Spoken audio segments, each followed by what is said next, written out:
একাত্তরে তো আমরা স্বাধীন হয়েছি, আমরা ভূখণ্ড পেয়েছি, স্বাধীন ভূখণ্ড পেয়েছি। আবার 24-এ আমরা গণহত্যাকারী স্বৈর শাসকের হাত থেকে আমরা মুক্তি পেয়েছি। কিন্তু পাশাপাশি এই যে 24 এবং 71 যে মুখোমুখি হচ্ছে, সেটা নিয়ে যে প্রশ্ন সামনে আসে, সেই বিষয়টা আসলে আপনি কিভাবে দেখেন? আপনার বিশ্লেষণটা শুনতে চাই। ধন্যবাদ। ইতিহাস একটা গতিময় জিনিস। ইতিহাসের বাঁকে বাঁকে নানা ঘটনা ঘটে, নতুন নতুন নানা পর্যায়ে আসে, অনেকটা জীবনের পর্যায়ের মতো। কিন্তু কোনো পর্যায়কে ছোট করা নয়, কারোর সঙ্গে কারো তুলনাও করা নয়। যেমন আমার জন্ম এবং আমার যৌবন প্রাপ্তি, অথবা আমার প্রৌঢ়ত্ব, অথবা আমার প্রজ্ঞা, সব কিছু তো নির্ভর করে আমার জন্মের উপরে। তা বাংলাদেশ নামক রাষ্ট্রটার জন্ম হয়েছিল 71 সালে। এরপরে যে আকাঙ্ক্ষা নিয়ে বাংলাদেশ জন্মগ্রহণ করেছিল, সেই আকাঙ্ক্ষা বাস্তবায়ন হয়নি বলে বারবার আমাদের আন্দোলনে নামতে হয়েছে। 71-এর মুক্তিযুদ্ধের পরে আমাদের একটা বড় ঘটনা ঘটেছিল আমাদের এখানে, সেটা 90-এর স্বৈরশাসন বিরোধী আন্দোলন। আমরা বলেছিলাম যে স্বাধীনতা পেয়েছি, কিন্তু গণতান্ত্রিক অধিকারটা পাইনি।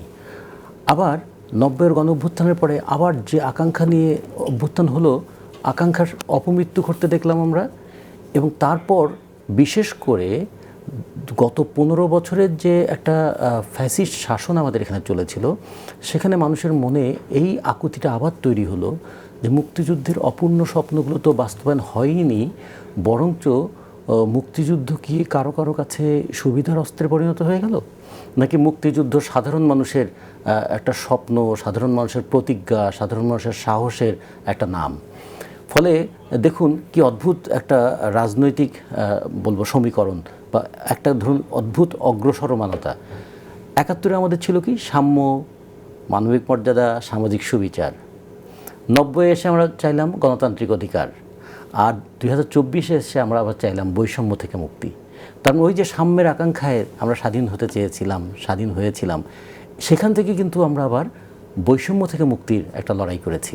ফলে এটাকে যদি আমি বলি ইতিহাসের ধারাবাহিকতা, তাহলে প্রত্যেকটা ঘটনাই আমরা গুরুত্বপূর্ণ, কিন্তু একটা থেকে ফাউন্ডেশন, তার উপর তারা থেকে তার নতুন নতুন আবার সৌধ নির্মাণ।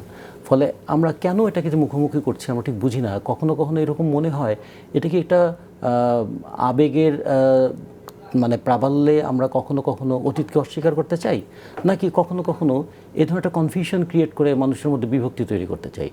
আমরা তো কারোর মুখোমুখি নই, বরঞ্চ একটার ধারাবাহিকতা আরও উন্নত হতে চেয়েছি। আমরা যেমন ধরুন 71-এ যে স্পিরিটটা হারিয়ে গেছে সেটাকে আমরা ফিরিয়ে আনতে চাই, পুনরুদ্ধার করতে চেয়েছি, কিংবা আরেকটা নতুন স্পিরিটও আমরা সামনে নিয়ে আসতে চাই।